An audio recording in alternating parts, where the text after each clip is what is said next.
प्रधानमंत्री फसल बीमा योजना रे जदि आपण माने पर्यंत आवेदन करि नाहंती ताले आपण मानक पई खुशी खबर काहेकि ना बढ़िला पंजीकरण अवधि एबे एई तारिख जाई करि परिबे प्रधानमंत्री फसल बीमा योजना पई आवेदन तो नै कोन अछि संपूर्ण अपडेट आसंतु जानिबाई वीडियो माध्यम रे ते चलंतु वीडियोटी स्टार्ट करबा ता पूर्व जदि आपण हम चैनल को नुवा कर देखुजंती ताले हम चैनल को एबे सब्सक्राइब करंतु एमति नुवा नुवा इन्फॉर्मेटिव वीडियो देखिबा पई खरीफ ऋतु 2024 लागि बढ़िला प्रधानमंत्री फसल बीमा योजना आगु ये योजना आवेदन करने अवधि था जुलाई 31 तारिख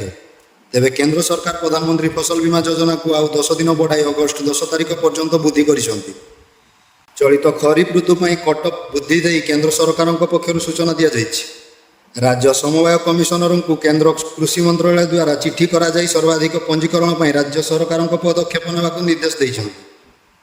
यही समय मध्य चाषी मैंने पंजीकरण करने लगी नेशनल क्रॉप इंश्योरेंस पोर्टाल खोला रही केंद्र कृषि मंत्रालय कृषि विमान डिविजन पक्षर सूचना दि जाइए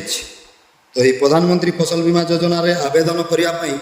आपन pmfby.gov.in पोर्टाल को आसवाई पड़ो एठारे आपन फार्मर कॉर्नर ऊपर क्लिक करिकी